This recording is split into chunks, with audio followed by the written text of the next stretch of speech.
মালিক ইয়াউমিদ্দিন, যখন বিচার দিবসের সাক্ষী হিসাবে মানে আমি আল্লাহ বলে রাখলাম, ওগো ফেরেশতা, আমার বান্দা যেহেতু হামিদানি, আমি আল্লাহর প্রশংসা করেছে, তার গুনাহ সাগরের ফেনার চাইতেও বেশি হতে পারে, কিন্তু গভীর রজনীতে আমি আল্লাহর একবার প্রশংসা করার কারণে তার জিন্দেগির গুনাহ ক্ষমা করে দিব। তার নামাজ পড়লে লাভ নাকি ক্ষতি? কি রকম লাভ? যখন আমার আল্লাহ মানুষ সৃষ্টি করতে লাগলেন, ফেরেশতারা বলতে লাগলো, ওগো রব্বুল আলামিন, আপনি ইনসান বানানোর আগে জিন জাতি বানিয়েছেন। ওয়ামা খলাকতুল জিন্না ওয়াল ইনসা ইল্লা লিয়াবুদুন।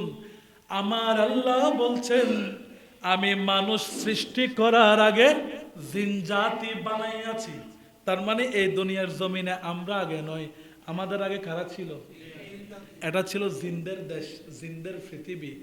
কিন্তু যখন জিনেরা আল্লাহর কাছ থেকে ওয়াদা করে আসলো, আল্লাহ দুনিয়ার জমিনে যাওয়ার পরে শুধু আপনি আল্লাহর ইবাদত করব, ওয়াদা করেছেন কারা? জিনেরা। কারা করেছেন? কার সাথে? কিন্তু যখন দুনিয়ার জমিনের মধ্যে জিনেরা যখন আল্লাহ তাআলা জিনদেরকে পাঠালেন, অতি তাড়াতাড়ি জিনেরা আমার আল্লাহর অবাধ্য হয়ে গিয়েছে। জন্য আল্লাহ বলছেন, ওগো ফেরেশতা, কত মহব্বত করে কোন বলার পরে জিনদেরকে কোন বলে সৃষ্টি করিয়াছি। তারা যখন দুনিয়ার জমিনের মধ্যে যাওয়ার পরে আমি আল্লাহর সাথে বেঈমানি করা শুরু করে দিল। ফেরেশতা বলল, আল্লাহ তাহলে কি করবেন? আল্লাহ বলছেন, আমি কোন বললে হয়ে যায়, ফায়াকুন বললে ধ্বংস। একটু চোখ বন্ধ করে মওলার সৃষ্টিকে স্মরণ করুন, কেমন করে আল্লাহ আমাকে, আপনাকে, রাসেল ভাইকে, রিফন ভাইকে, রফিক ভাইকে বানিয়েছেন, আমার আনোয়ার সাহেবকে বানিয়েছেন, আমার নিয়ামত আলী ইশার গোলামদেরকে বানিয়েছেন কত মায়া করে। আল্লাহ বলছেন, ওয়াত্তিন ওয়াজ্জাইতুনি ওয়াতুরি সিনিন ওয়াহাযাল বালাদিল আমিন লাকাদ খলাকনাল ইনসানা ফি আহসানি তাকওয়িম। আমার আল্লাহ বলছেন, লাকাদ খলাকনাল, আমি আল্লাহ সৃষ্টি করেছি ইনসান, মানুষদেরকে, ফি আহসানি তাকওয়িম, আমি আল্লাহ কুদরতি হাতে আমার বান্দাদের নাক সেটিং করেছি, আমার বান্দাদের চোখ সেটিং করেছি, আমি বান্দাদের কণ্ঠের মধ্যে সুর দিয়েছি, আমার বান্দাদেরকে কান দিয়েছি। ফেরেশতা বলছেন, আল্লাহ আপনি কোন বললে হয়ে যায়, কিন্তু নিজ কুদরতি হাতে এত মায়া করে, আদর করে, সোহাগ করে কেন বানাইলেন? আমার আল্লাহ বলছেন, ওগো ফেরেশতারা শুনে রাখো, শুনে রাখো, আমি মানুষদেরকে সুন্দর করে বানানোর একটা কারণ, সেটা হচ্ছে আমার বান্দা যখন আমার মদিনাওয়ালার শান শুনবে, শোনা মাত্র মুখে মুখে দরুদ পড়া শুরু করবে। তো যেই মুখে আমার বান্দা দরুদ পড়বে, সেই মুখ তো কম দামি বানাইতে পারি না, সেই মুখকে দামি করার জন্য আমি আল্লাহ নিজ হাতে মায়া করে বানিয়েছি। ওই বান্দা যখন নামাজে দাঁড়াই, হাই হাই হাই হাই, ফেরেশতা বলে, আল্লাহ দুনিয়ার জমিনে মানুষ পাঠাইলেন, তারাও তো গিয়ে সুদ খায়, ঘুষ খায়, মানুষের জায়গা জমিন দখল করে, আপনার নবীর শানে বেয়াদবি করে।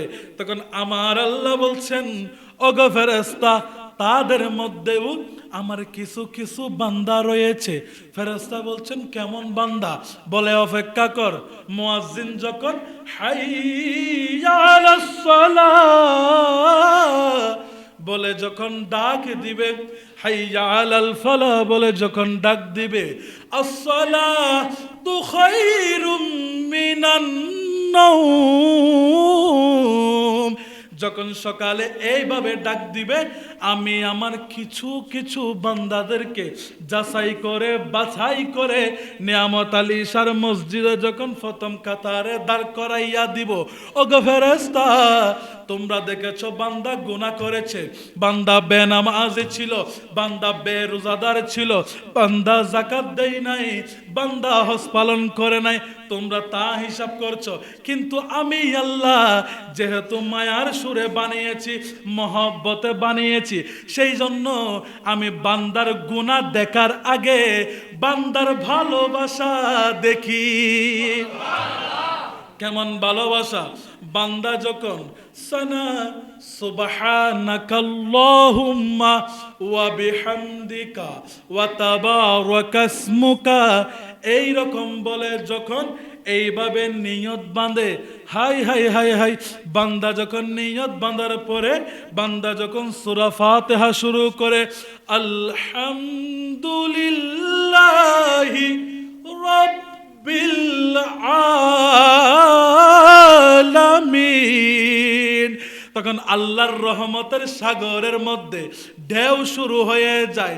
আল্লাহ বলে, ফেরেশতা তুমি নিয়ামত আলী ঈশার গোলামদেরকে গুনাহ করার জন্য হিসাব করেছো, নামাজ না পড়ার হিসাব করেছো, সুদ খেয়েছে হিসাব করেছো, কিন্তু নিয়ামত আলীর গোলাম যখন নামাজের কাতারে দাঁড়াইয়া আমি আল্লাহরে মহব্বতের সুরে সুরে ডাকে, আর রহমানির রহিম, যখন আমি আল্লাহকে দয়ালু বলে, মালিক ইয়াউমিদ্দিন যখন বিচার দিবসের সাক্ষী হিসাবে মানে, আমি আল্লাহ বলে রাখলাম, ওগো ফেরেশতা আমার বান্দা যেহেতু হামিদানি আমি আল্লাহর প্রশংসা করেছে, তাহলে শুনে রাখো, লা তাকনাতু মির রাহমাতিল্লাহ ইন্নাল্লাহা ইয়াগফিরুয যুনুবা জামিয়া, তার গুনাহ সাগরের ফেনার চাইতেও বেশি হতে পারে, পাহাড়ের চাইতেও